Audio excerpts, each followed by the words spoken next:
सुप्रभात बच्चों। आज हम कक्षा 9 में हिंदी की पाठ्य पुस्तक क्षितिज भाग 1 से एक नया अध्याय लेकर आए हैं जिसका नाम है प्रेमचंद के फटे जूते। प्रेमचंद के फटे जूते के लेखक हैं हरिशंकर परसाई जी। ये देखिए हरिशंकर परसाई जी का यहाँ पे चित्र बना हुआ है। इनके जीवन परिचय के बारे में जान लेते हैं। हरिशंकर परसाई का जन्म सन 1922 में मध्य प्रदेश के होशंगाबाद जिले के जमानी गांव में हुआ।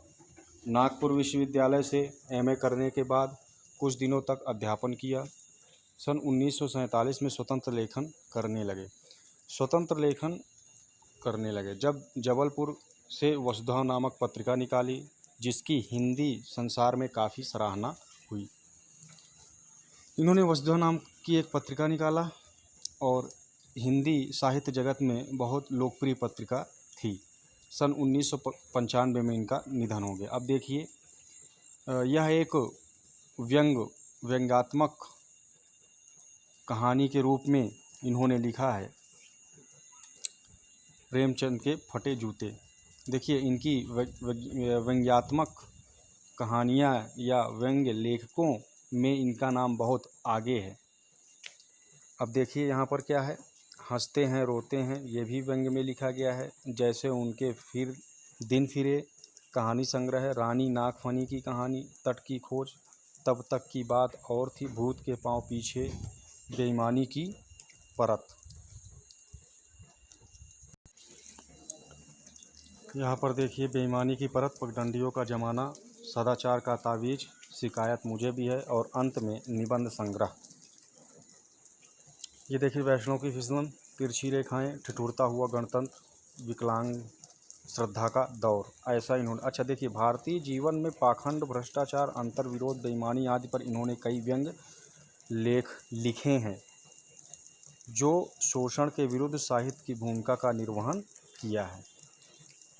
अब देखिए, इन्होंने सामाजिक, राजनैतिक और धार्मिक पाखंड पर भी व्यंग्य लिखे हैं। इन्हीं व्यंग्यों में से प्रेमचंद के फटे जूते के बारे में इन्होंने लिखा है। प्रेमचंद के फटे जूते शीर्षक निबंध में परसाई जी ने प्रेमचंद के व्यक्तित्व की सादगी के साथ एक रचनाकार की अंतर्भेदी सामाजिक दृष्टि का विवेचन करते हुए आज की दिखावे की प्रवृत्ति और अवसरवादिता पर व्यंग किया हुआ है। अब आइए अध्याय की तरफ रुख करते हैं। प्रेमचंद का एक चित्र मेरे सामने है। जब ये निबंध लिख रहे थे तो प्रेमचंद का चित्र इनके अंतर्मन में, अंतर्ध्यान में था। पत्नी के साथ फ़ोटो खिंचा रहे हैं, सिर पर किसी मोटे कपड़े की टोपी, कुर्ता और धोती पहने हैं, कनपटी चिपकी है, गालों की हड्डियां उभर आई हैं, पर घनी मूछें चेहरे को भरा भरा बतलाती हैं। ठीक है। पाँव में कैनवस के जूते हैं जिनके बंद बेतरतीब बंधे हैं, अर्थात फीते, जूते के फीते बंधे हुए हैं। लापरवाही से उपयोग करने पर बंद के सिरों पर की लोहे की पतरी निकल जाती है। अगर उसको टाइट करके बांधते हैं, कसाव करके, तो लोहे की एक वहाँ पर जहाँ जूते बांधते हैं फीते में एक लोहे का पतरी रहता है, वह निकल जाता है और छेदों में बंद डालने में परेशानी होती है। तब बंद कैसे भी कस लिए जाते हैं। दाहिने पांव का जूता ठीक है, मगर बाएं पांव में बड़ा सा छेद है जिनमें से अंगुली बाहर निकल आती है। इसी पर उन्होंने लिखा है प्रेमचंद के फटे जूते। दाहिने पांव का जूता तो ठीक है, मगर बाएं पांव में एक बड़ा सा छेद है। मेरी दृष्टि इस जूते पर अटक गई है। सोचता हूँ फ़ोटो खींचने की अगर यह पोशाक है तो पहनने की कैसी होगी। नहीं, इस आदमी को अलग अलग पोशाकें नहीं होंगी। इसमें पोशाकें बदलने का गुण नहीं है। यह